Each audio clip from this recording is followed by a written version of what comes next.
Kanser olduğumu nasıl öğrendim? Hangi belirtilere dikkat edebilirsiniz? Ve kanser olduğunuzu nasıl anlarsınız? O anı böyle flashback halinde hatırlıyorum. Yatağımda birkaç damla kan. Bu arada ben kanser olabilecek en son insandım. Hayatım boyunca yaşadığım en şiddetli ağrıydı. Ve o an ilk kez evet dedim ya, kanserim ben. Bu kısmı anlatıp anlatmamak konusunda çok ikileme düştüm. Yapmayın. Hayat çok kısa. Bazen piyango size vurur. Hep ağlayacak mıyım ben bu videolarda? Herkese yeniden merhabalar. Ben Gamze. Bu kanalda size kendi kanser hikayemi anlatıyorum. Kanser olduğumu nasıl öğrendim? Hangi belirtilere dikkat edebilirsiniz? Ve kanser olduğunuzu nasıl anlarsınız? Bugün sizlerle bunları konuşmak istiyorum. 2019 yılının Temmuz ayında oversea teşhisi aldım. Yani yumurtalık kanseri. O zamanlar tıp fakültesi 5. sınıf öğrencisiydim. Ama gelin hikayeyi biraz daha geri saralım ve ilk belirtilerim nelerdi, ne zaman kanser olduğumdan şüphelendim, bunları konuşalım. Bu arada ben kanser olabilecek en son insandım. Ben hayatım boyunca hiç sigara içmedim. Alkolü 40 yılın başı hala öyle. Alkolle aram yoktur. Hayatım boyunca aktif spor yaptım. Ve hayatım boyunca sağlıklı beslenme konusunda inanılmaz takıntılı bir insandım. Buna üniversitedeki o halim de dahil. Yani tanı aldığım dönemde de aynı şekildeydi. Üniversite hayatında hani biraz rezil bir hayat yaşanır ya.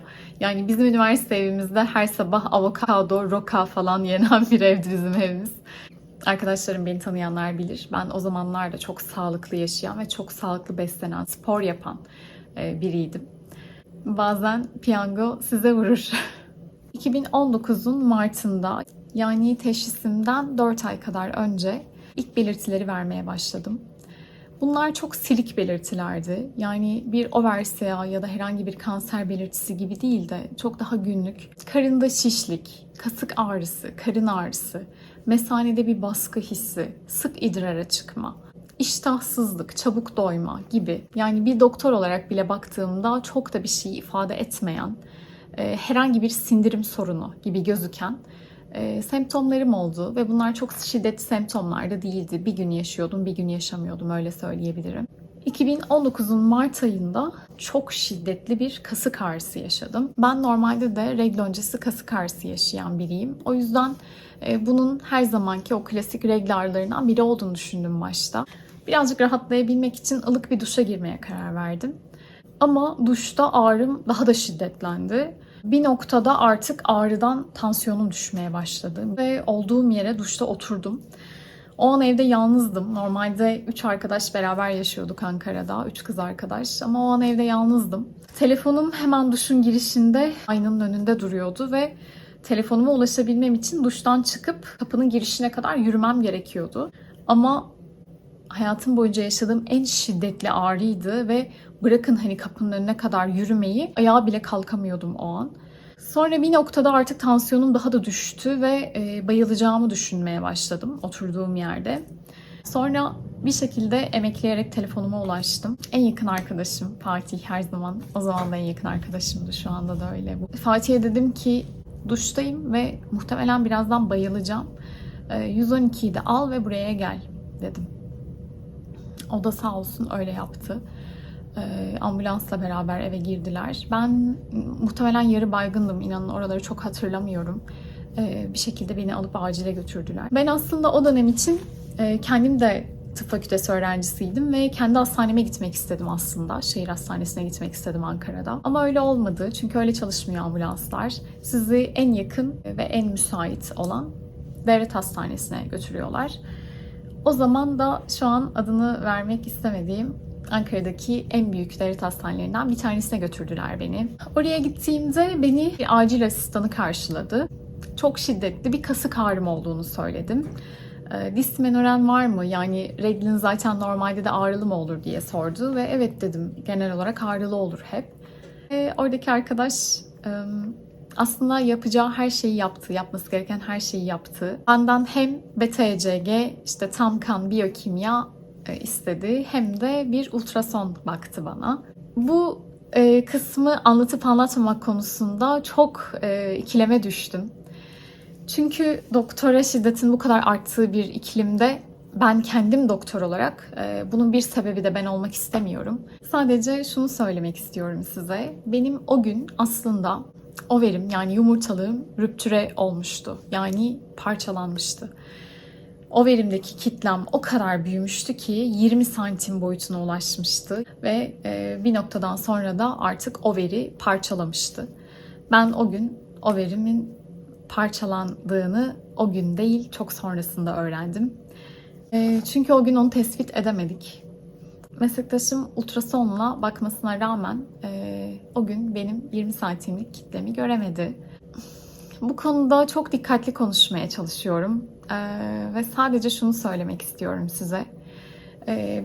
Ben kendim de doktorum ve meslektaşımı suçlamıyorum. Şunun için suçlayamıyorum.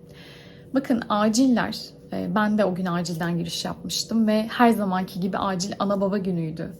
Aciller acil hastalar içindir. Acilde yeşil alan olmaz. Acile ağzı burnu akan, grip olan, üst solunum yolu enfeksiyonları, işte 6 aydır kronik rahatsızlığı olanların acilde işi yok, yeri yok. Eğer siz acillerde yeşil alan açmaya devam ederseniz, burnu akan herkes acile gelirse ne olur biliyor musunuz? İşte benim hikayem olur. Kimse grip olmaz. Tüm gripleri iyileştiririz biz. Ama ne olur? Kanser hastaları, kalp krizi geçirenler, inme geçirenler o hengamenin, o kalabalığın arasında kaynar gider. Yani bütün gripler iyileşir ama kanser hastalarını atlarsınız. Acillerin çalışma şekli baştan aşağı yanlış. Ben burada özellikle kelimelerimi, cümlelerimi seçerek konuşmaya çalışıyorum. Ben bir devlet memuruyum ve ben de acillerde çalıştım. Acil yönetimini biliyorum. Acilde ne yaşadığımızı biliyorum. Sevgili meslektaşım, sana kızmıyorum, kızamıyorum. Sen de çünkü bu sistemin içindesin ve kendimi senin yerine koyuyorum. Keşke böyle olmasaydı ama o an, o hengamenin içinde ultrasonda benim 20 santimlik kitlemi görememiş olman bana biraz pahalıya patladı. Sonuçtan bahsetmek istiyorum sadece. Ben o gün acile gittiğimde benim overim rüptüre olmuştu. O şiddetli kasık ağrım benim regl ağrısı değildi. Ben o gün overimin bir tanesinin parçalanmasının ağrısıyla o kadar şiddetli bir ağrı yaşamıştım. Overin parçalanmasıyla kanserli doku karın boşluğuma yayıldı. Bu yaşandığında 23 Mart'tı ve ben tanıyı 1 Temmuz'da aldım. Yani yaklaşık bir 3 aylık, 4 aylık bir süreç var arada. Kanser peritona yayılmıştı. Yani karın zarımın bir kısmına yayılmıştı, metastaz yapmıştı. O yüzden ben 1. evrenin başındayken 3 ayın sonunda artık 2. evredeydim. Ve bu yüzden aslında bir ameliyat olup o parçalanmış overi alıp sonrasında takiple tedavime devam edebilecekken maalesef sürecim çok uzadı ve kemoterapi almak zorunda kaldım. Ve bu noktada şunu söylemek istiyorum. Çünkü buna böyle doktor hatası diyenler olacaktır. Ben böyle olmadığını biliyorum. Amerika'daki hastanelerde 1,5 ay çalıştım. New York'ta çalıştım, Boston'da çalıştım, Harvard'ın hastanesinde çalıştım. Ve çalıştığım hastanelerde günde 6-8 hasta bakıyoruz biz. Yani acili söylemek bile istemiyorum. Ankara'nın bir büyük hastanesindeki acile günde 1000 kişi mi geliyor, 2000 kişi mi geliyor arkadaşlar? Yani 6-8 hasta diyorum. Şimdi bununla, ya bunları kıyaslamak elma ile armutu kıyaslamak gibi olur, anlıyor musunuz? Yani bugün Harvard'da, Yale'de hepsinde Türk doktorlar var. Hepsiyle tanıştım, hepsiyle çalıştım. Velhasıl kelam şunu söylemek istiyorum. Sevgili meslektaşım, senin hatan olmadığını biliyorum. Sadece ortada bir geç teşhis var. Keşke öyle olmasaydı ama bir şekilde böyle oldu. Devam edelim. Ve Mart ayında yaşadığım o over rüptüründen sonra Haziran ayında artık semptomlarım giderek şiddetlenmeye başlamıştı. Ara ara gelen bir karın ağrısı, kasık ağrısı, karnımda bir gaz birikiyordu. Hatta o kadar birikiyordu ki böyle 6-7 aylık bir gebe kadar karnım şişiyordu. Sonra bir Haziran günü şöyle oldu. Ben 2019'un Haziran'ında 5. sınıfta tıp fakültesi öğrencisiydim ve bütünlemelerim vardı. Gece gündüz ders çalışmam gerekiyordu. Bir sabah uyandım. Yatağımda 2-3 damla kan gördüm. Tüm kanser geçmişinizi hatırlamıyorsunuz. Ama bazı şeyler böyle flashbackler halinde geliyor. O anı böyle flashback halinde hatırlıyorum. Yatağımda birkaç damla kan. Ben beynimde böyle 1-2 saniye durumu değerlendiriyorum. Diyorum ki evet, bir şeyler kötü ama senin için şu anda en önemlisi sınıfı geçmek. Tıp fakültesi öğrencilerine sesleniyorum. Arkadaşlar yapmayın. Yapmayın. Tıp fakültesini bir hayat memat meselesi haline getirmeyin. Çünkü bu sefer hayatınızda gerçekten hayat memat meseleleri karşınıza geldiğinde neyin önemli olduğunu ayırt edemiyorsunuz. Çünkü ben şunu çok iyi biliyorum. Benim yerimde o an tıp fakültesinde okuyan insanların %99'unu getirin, benimle aynı tepkiyi verirdi. Hayır, benim şu an ders çalışmam gerekiyor. Bütünlemelerim var, sınavlarımı geçmem lazım deyip o çarşafı hop kapatırdı. Aynı benim yaptığım gibi. Yapmayın, yapmayın. Hayat çok kısa. Kariyeriniz, işiniz, gücünüz bu hayatın sadece bir kısmı. Lütfen yapmayın. Sizden daha değerli bir şey yok. Tıp fakültesi hayat memat meselesi değildir. Nokta. Devam ediyoruz. 1 Temmuz 2019'da Bursa'da bir özel hastane, yine isim vermeyeyim, çok iyi bir profa gittim.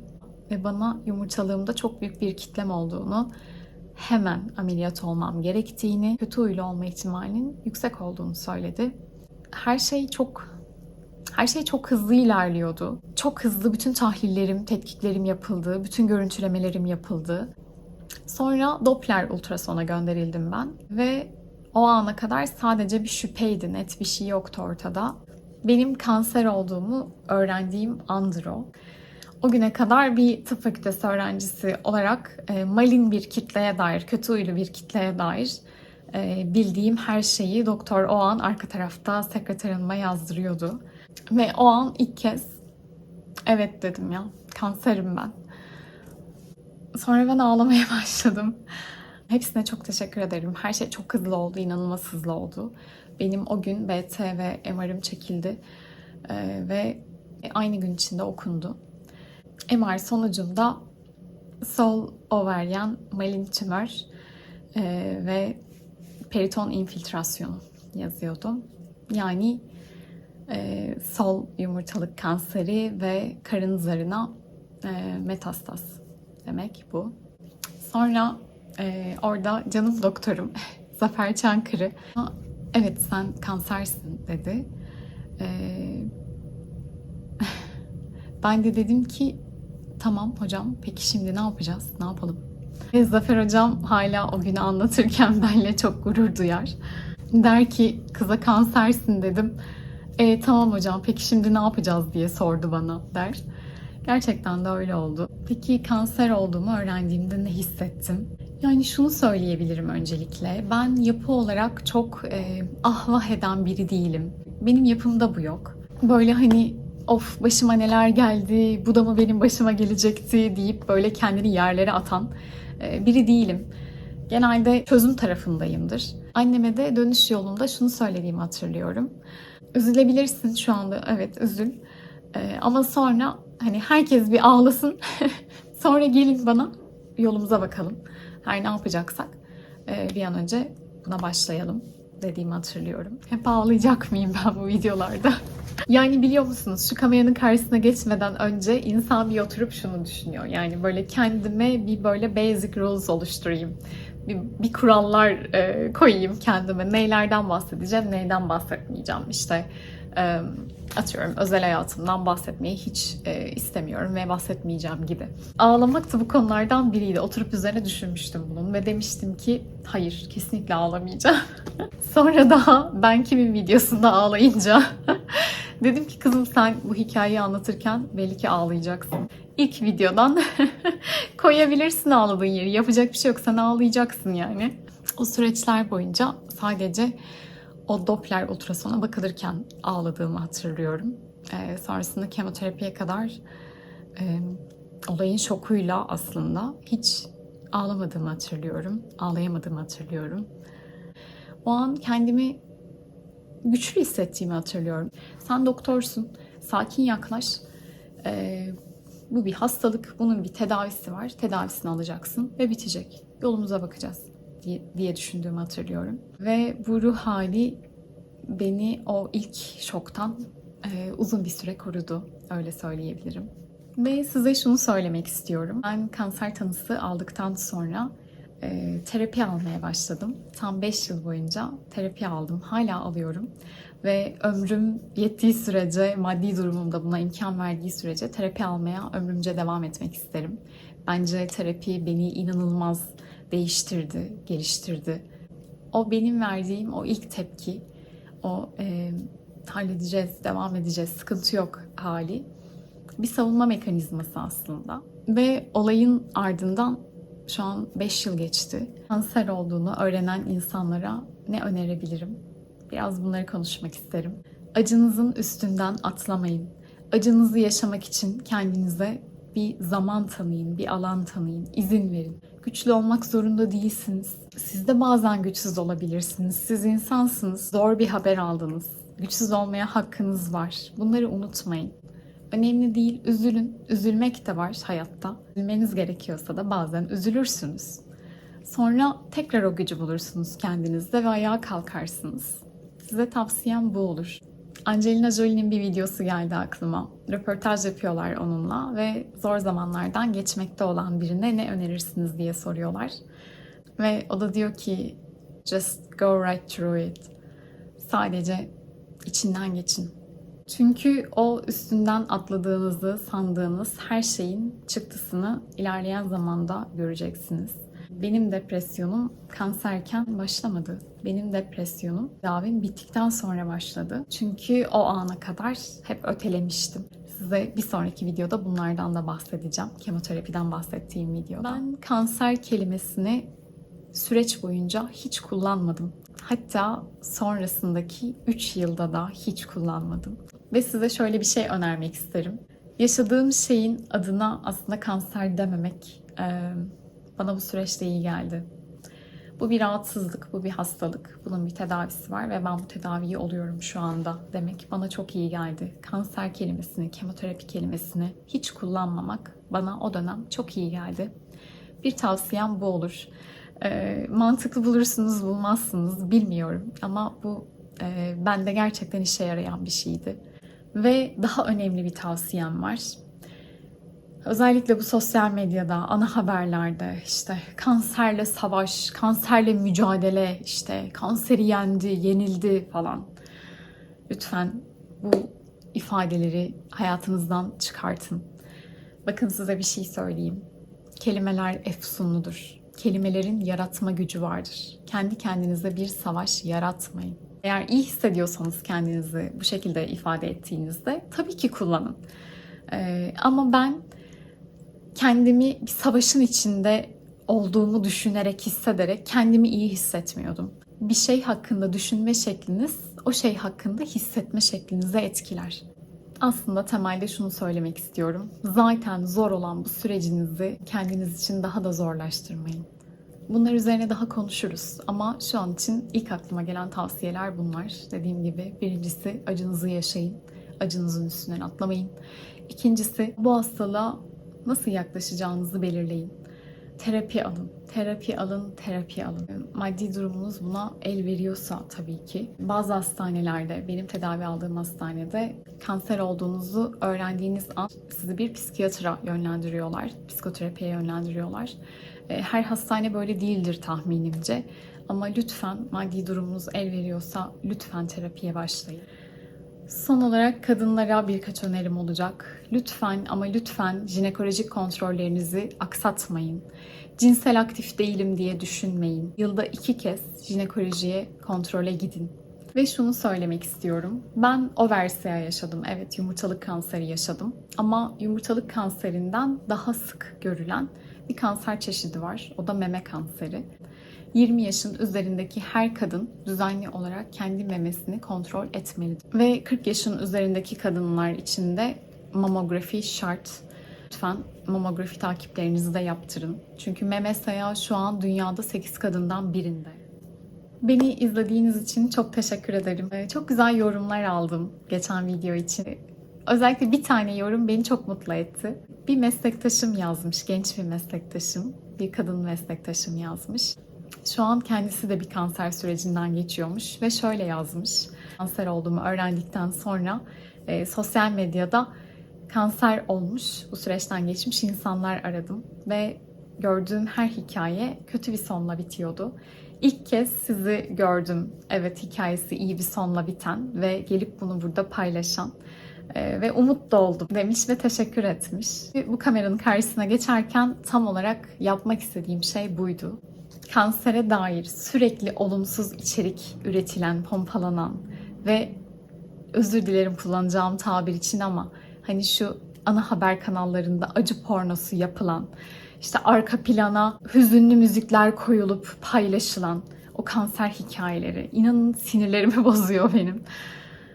Acı satar. Bunu kullanıyorlar. Lütfen bunlara prim vermeyin. Bizler varız. Biz iyileşenler varız. Buradayız. Tam olarak aslında bu aldığım mesajı verebilmek için buradayım ben. Haftaya ameliyatımı ve kemoterapimi anlattığım yeni bir videoda görüşmek üzere. Abone olursanız ve bu kanalı sevdiklerinizle paylaşırsanız çok sevinirim. Beni izlediğiniz için çok teşekkür ederim. O zaman haftaya görüşmek üzere. Güle güle.